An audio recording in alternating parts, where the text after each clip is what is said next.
democratic, democracy promotion, president, and then having a Marcos again there, and things looking completely normal, right? Looking very No. traditional, yeah. Which yung ito it's just like it's just another argument. It's just another bullet in the kind of arsenal of arguments that show that essentially Bongbong Marcos is an EDSA president. He's Yeah, an EDSA president. you're the He's a first one product of to say it. his He's a typical system. post Marcos president, right? And I think so far you're coming out right in a sense that he's not too strong really on political reforms. He's not too strong on social justice, but he's very strong on U.S. Philippine alliance and a bit stronger and stronger in China. Obviously, Philippine China relations are really in a troubleshoot mode as far as the Chinese are concerned. Meron naman tayong hidwaan dyan sa West Philippine Sea most recently. And I think Marcos is the first president I know in recent memory who visited a massive U.S. Philippines war games. You know, my telescope, Top Gun, camouflage, and all of Siyempre. that. Bro, yeah, next level. Parang, Bro, at, mahilig siya pumorma, no? Mahilig talaga siya pumorma. yeah, but it's very symbolic too, bro. Like a Filipino president going there, watching U.S. Philippines troops shutting down things, you know, which obviously we know it's about China, diba? So, like, I just felt Mm. that's a very strong statement, and it coming just days after the Chinese foreign minister was in the town. So, kaya nga, part of me is wondering, as we discussed earlier, is Marcos really aware that this could go, you know, really off the rails, no? If China responds more aggressively in the coming months, no? As they become more and more irritated with the direction of foreign policy. Nevertheless, I want to discuss this, bro. No, we already Well, discussed. sorry, Yeah. just to backtrack, I think to answer that question, um, the question you need to ask to answer that earlier question is, maganda ba yung advice na nakukuha niya? Okay ba yung mga nakapaligid sa kanya? And mukhang based on your feedback, Mukhang okay okay. naman, competent naman yung mga nag-advise sa kanya. So he probably knows what he's doing kung ganun. Right. In fact, I had some ex high level military official telling me, Bomo Marcos sometimes is even ahead of his advisors in terms of seeing the long game and all. So I don't know if this is just whatever or. But this person who told me is someone I respect and someone who has no, kunga, wala siyang stake dun sa administration na yan. So probably the person knows what he's talking about. Now, the thing is, Marcos Jr. nonetheless emphasized the importance of trade and investment dun sa kanyang pagbisita sa Amerika. At ito yung problema ko, bro. Sige, sa military, parang medyo tumutulong ang US sa atin, or at least supposedly on the record. We just had a podcast with Teddy Casino the other day just to, you know, get the ball rolling and getting more things more interesting. I admire that, bro. I admire that, bro. And I Parang hope to engaging continue the that. other Exactly. side. You know me. Yeah. Mm. But the thing, bro, is pagdating sa trade and investment, I was just shocked. Like, so Philippines exported $11 billion to US last year. The number in Vietnam is like $140 billion. It's just incredible, bro. I mean, like Grabe, almost no? 10 to 1. And because I was in Vietnam almost 2 weeks and I was looking at all these numbers and all, how they're playing both sides. Like, grabe, for a communist country to have a trade or export turnover that almost, Vietnam is number 7 trade partner of US, higher than the United Kingdom. Like, this is just mind-boggling, bro. And it just shows how under tapped our special relationship with the US is.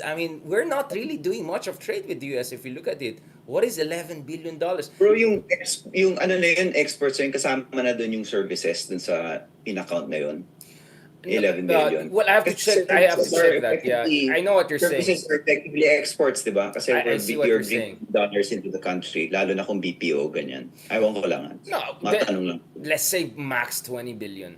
Max 20 billion. It's still nothing. Like, I would still say it's a spread of 5 to 1 at least with Vietnam. So, and Vietnam just keeps on going higher and higher and higher. So, a part of me is wondering, isn't it like strange that the ex enemy of US, a communist country, is, and it's not the size of China. Of course, China is a question of really size.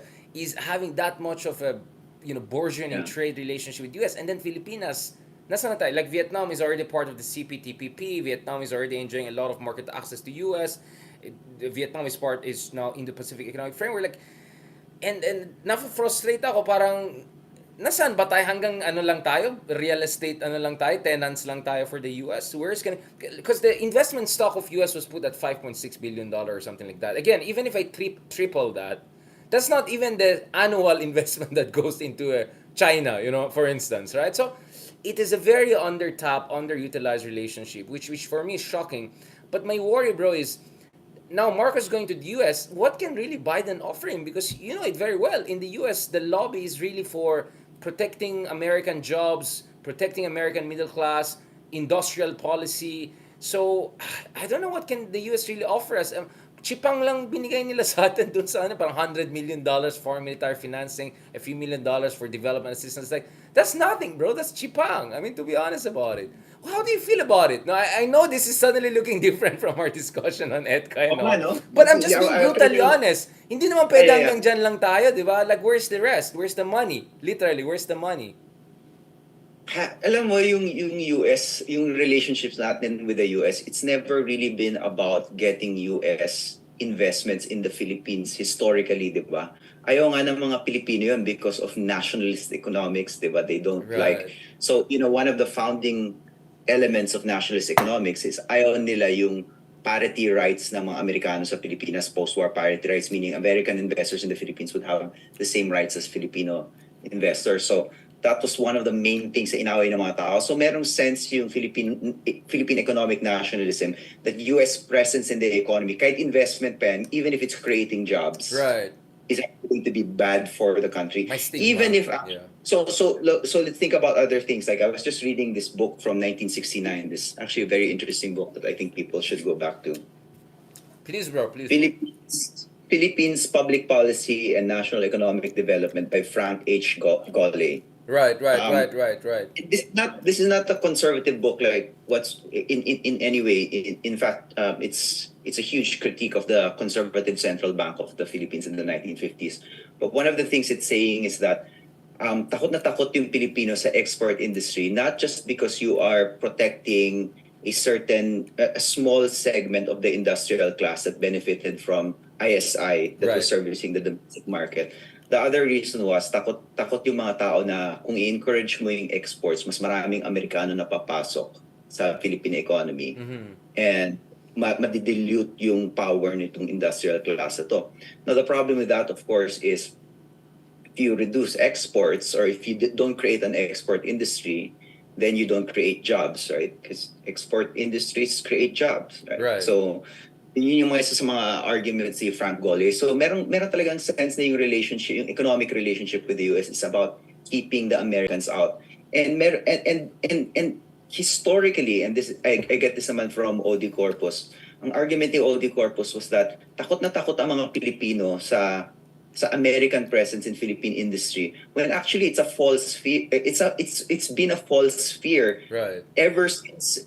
From 1902 onwards, never naman talaga kumapal ang US capital sa Pilipinas eh. Never. There's never a major incentive for Right. for US industry to invest in the Philippines. Napaka visible of course because they were the colonial powers, but they never invested in the Philippines in the way that, for example, Japan did. British Or British Japan did in businessmen Taiwan. the Yeah. 1890s Yeah. did. Parang meron talaga and the people to blame here are yung nationalist economic canon mo.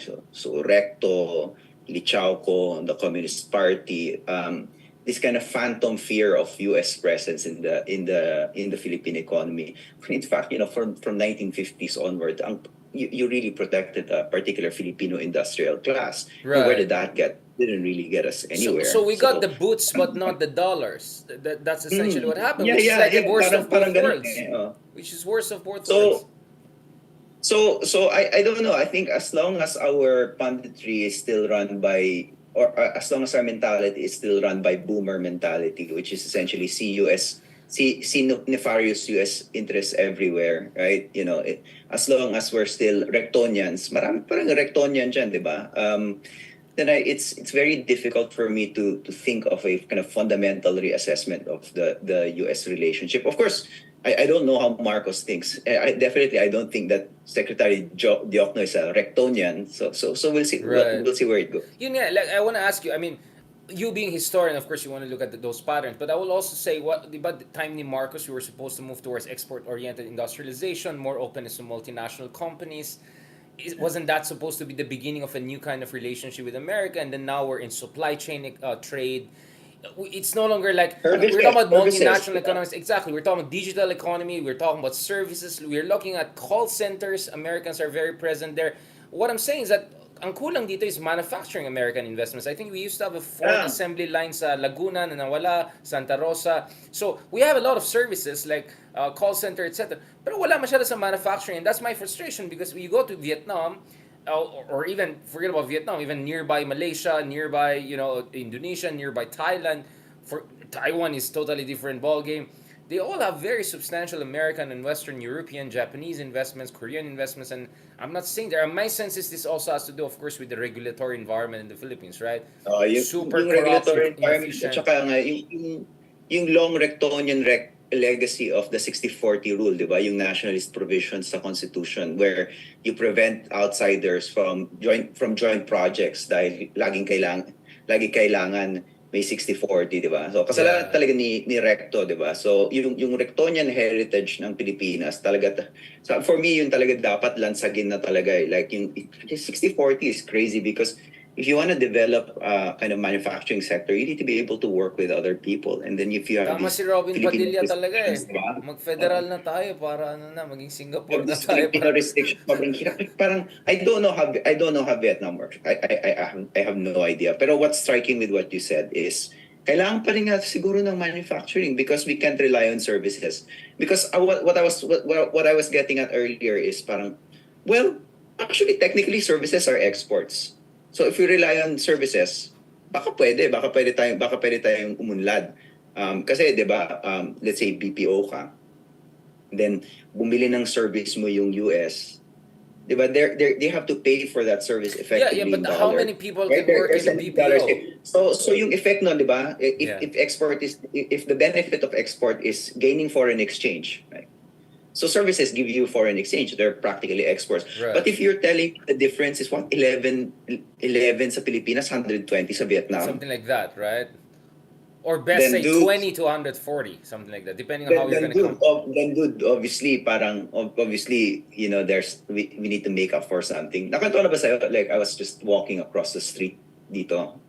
Nakita ko there's an electric car showroom sa Berkeley, like maybe 5-minute walk away from my house, and it's an electric car showroom for VinFast. VinFast. And it's like Insane, bro. and I just have to say, itong shopping area na to is one of the main shopping areas of Berkeley, malapit sa akin. Like, it's prime real estate. And there's a Wow. VinFast showroom. And VinFast is, para sa mga viewer natin na hindi alam ko ng VinFast, yun yung major electric car producer ng Vietnam. I mean, and two things that are spectacular about that. Number one, meron silang major electric car producer na nag-export Yeah. sa US. Number two, I just have to say that this is prime real estate. For them to advertise in prime real estate is gutsy. They're It's really very gutsy. aggressive. Like, I mean, the guy who, I mean, I discussed at a number of vlogs and also articles. If you look at the guy behind it, fam, he used to be just $1 billion oligarch, right? Which is peanuts compared to $10 billion, $9 billion, $6 billion declared oligarchs we have in other countries, right? And yet he had the audacity to go for building not only a Yeah. manufacturing powerhouse but a global manufacturing, and he plans to make literally plants factories in Germany where BMWs are being made, like right next to BMW factories. Like, that's Ang sasabi audacity. ko lang, bro, tigas. Tigas Tigas. talaga. And this guy used to sell noodles, instant noodles in Ukraine. That's how he made money. So he went like to Soviet Union to study, I don't know, geology, something like that. And then he makes noodles. Next thing you know, he comes back, becomes a real estate tycoon, not too different from some people we know here. But whatever excess he's making profits is putting into this global brand, getting Caucasian CEOs, putting the IPO in Singapore, now making a plant in North Carolina, another one and this is 2017, bro. 2017. In 5 years, bro, he went global. I mean, of course, he's bleeding. He's not. It's gonna be hard because the VinFast is not a cheap car, and this is a chipang, right? So yung some of the VinFast cars are more expensive than at least entry level Tesla. So we're looking at $40,000 cars. So they're not cheap, but the daring, the audacity is very important. But of course, there's also government support, industrial policy going on there. Kaya nga, ang tanong ko, bro, is one big question is why is the U.S. not as much investing in the Philippines given all of this background and institutional ties, strategic defense? But the other one is why the Philippines never developed anything like VinFast. we had Investment Act ng 1960s pa lang. We had the Oh, Philippine oh, National Bank that was supposed to help modernization, build some sort of the basics of a modern economy. 19 what? Ni- 100 years ago, 1960 exactly 1920s in to, the di US ba? 100 Yeah, yeah. 1916. Yeah. So that's my point. Like, it's a big mystery to me why this is not happening. I mean, I know the answer, but like, but still, right? But still, why are they not diversifying into those kind? Why are they so complacent? Why they're not? They don't feel the push. They don't have the audacity, the ambition to put the Philippines on the map in terms of this manufacturing and all. What is your Well, reading? Yeah. what was the key moment through which we could have developed an export sector relative to the US? Meron kang short window niyan eh. Kasi early 1950s, meron ka pang free trade with the United States. Pero legally, the United States controlled our currency. And what that meant was we could not make currency adjustments To as make our long exports as more competitive and all that, yeah. to make it more competitive. So I think this until 1955. So you have relative free trade with the US, and then 1955 hanggang 1955 kahit may free trade hindi mo kayang gawing sobrang competitive yung exports mo because the US forced an expensive peso on us. So 2:1. Right. Treaty bound tayo to follow it 2:1. Now 1955 onwards wala nang imposition of 2:1. You could have depreciated your peso already at that time. That was for me the golden moment through which you could have created a manufacturing sector that would have serviced an export industry that was geared towards the US But was because you that the had two only things. window, bro? Because Vietnam is building it now, today, like Well, literally. for me, like this was the best window. I'm sure there were other windows I see afterwards, your but this point. was this But was I'm the just best pushing you, window. bro. Why? Mm. Why best window? Kasi 1955 onwards, most of the free trade agreements between the Philippines and the US were still around. Remember, nagsara yung free trade. Correct. Nagsasara yung free trade from 1946 until the mid 1970s. Pasara yung window mo of free trade, diba? Yung Because market ang assumption access is mo, you yeah. weren't part of the US anymore, right? And you didn't need those provisions. And then until 1955, you couldn't completely exploit that kasi imposed as artificially expensive yung peso mo. Ano yun? Colonial ano yun, imposition ng US yun. Actually, that was a form of neocolonialism which nobody detected, right? Clear-cut neocolonialism. So 1955, but we didn't do it because of the greatest idiot in Philippine economic history. I say his name again, Miguel Cuaderno, who insisted on not depreciating the peso and then refusing to spend ni isang kusing sa Philippine economy. And then this idiot in 1957 even raises interest rates to prevent investments. He raises interest rates dahil galit na galit siya sa spending ni Magsaysay. Gusto lang niyang gantihan. It's kind of like a vindictive raising of interest rates nila ni Garcia to kind of repudiate the Magsaysay legacy. So the greatest ignoramus in Philippine economic history, si Miguel Cuaderno, I think we could have developed a really solid manufacturing sector relative to the US in the 1950s. So that's how I answer it historically The first today. wave, yeah, absolutely agree with you because that's where Um, Korea's and Taiwan's and uh, later on everyone's coming in, right? I understand that. yeah. But are you saying in the I know, long term, ganun pa rin? isa pang statistic. From 1945 to 1957, world the world export rates were at 180% of pre-war levels. World yan, globally yan. Ah. Right. The Philippines is just 125% of pre-war levels. And in fact, there was evidence Ah, that right, right, right. it only approximated pre-war levels in 1955, 1956. We really have an anti-export history.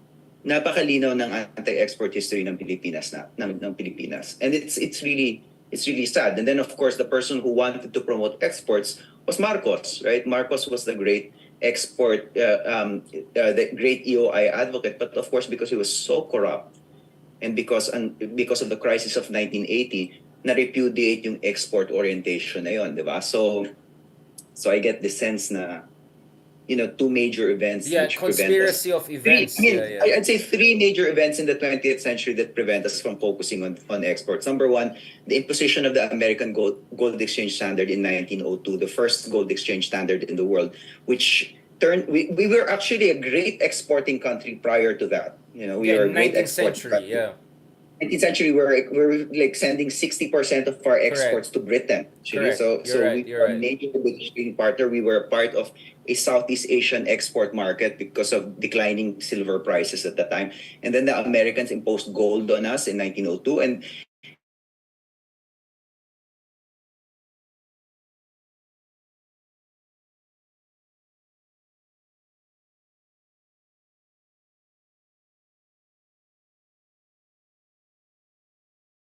kabobohan ni Cuaderno, who even after the US said, actually, you can depreciate your currency. He's like, hindi, macho ako. I'm gonna Tigas. keep to Tigas. Tigas. um, greatest ignoramus in Philippine economic history, Miguel Cuaderno.